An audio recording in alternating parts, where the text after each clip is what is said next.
Hey everyone and welcome. Hadi Choopan hasn't been this confident about his prep for the Olympia, and his camp 100% believes that he can win the Olympia this year. Hadi was straight second place at the finals of the Olympia 2020 on points, meaning if he had chance to fly earlier and drop that water, he could have beaten both Phil Heath and Brandon Curry.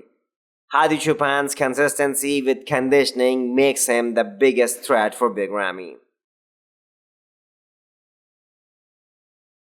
Calum fighting through the worst days of his life. Losing his two pets, Baz and Rez, in a single month has completely devastated him. Calum had to take too much time off from the gym as he is suffering from nerve issues in the neck and lower back pain as well. But he's back in the gym once again fighting through all this pain. Only pet owners can relate how devastating it can be losing one of their own, so please do send him some love in this tough time. It's only a matter of hours now till we see pro debut of Blessing. We need more characters like Blessing in the sport. It only benefits bodybuilding by bringing hype and excitement to the stage. No one thought or said that Blessing's legs weren't looking impressive. They were very well conditioned and they had all the separations, and it's good to see Nick Walker giving him credit where credit is due. I mean, he's like, 3 days out? I mean, they were hard, dry. They had the detail, but, they were small. But they look as they should 3 days out, so there's nothing else to say. The only issue with Blessing's legs is size. My point was, if everyone shows up at their best, then size difference alone will put Blessing at a disadvantage. Props to Hassan Mostafa for prepping for New York Pro while fasting in Ramadan. He has to eat 6 meals in a short window and do 2 cardio sessions as well. All the hard work is done, and 8 days out, Hassan is just fine-tuning to bring his best on stage. Hassan also explained that the little bloat in his stomach area is because of eating lots of vegetables. Bodybuilding community mourns the sudden death of 212 bodybuilder and Mr. Olympia 2019 competitor Fahad Hazazi. He was suffering from epileptic seizures and suffered a serious attack a few months ago as well.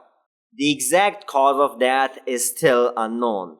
He was brought in the hospital unconscious. Fahad had an amazing physique and was super passionate about bodybuilding. He also had the courtesy of training with many greats of the sport like Brandon Curry and Milos. May he rest in peace. Important Indie Pro update as Shawn Smith drops out of the show because of respiratory infection and stomach issues. Shawn won't be competing at New York Pro as well. It's kind of disappointing because many people were predicting that Shawn can place top 3 at Indy as he looked his career's best. These health problems, which occurred a few days out of the show, certainly wouldn't allow him to bring his best come show day, so it's a good move for him. 13 weeks out from Tampa Pro, Iain has made some significant improvements in the back department. All the variables that account for a great off-season like diet, training, and rest have been ideal for him. He has been able to put on 30 pounds of pure muscle since his pro debut 6 years ago. That averages only 5 pounds per year. It will be a great fight as Antoine will also be fighting for the Tampa Pro title against his fellow Canadian, and Charles Griffin, who can step on stage sooner than expected, is also doing that show. Finishing the video with the former 212 Mr. Olympia Kamal, who wants to make history by reclaiming the title of Mr. Olympia at the age of 48. Kamal was way improved from 2019 to 2020, and he intends to continue with this trend this year as well. If you like the video, please do subscribe the channel. Thank you.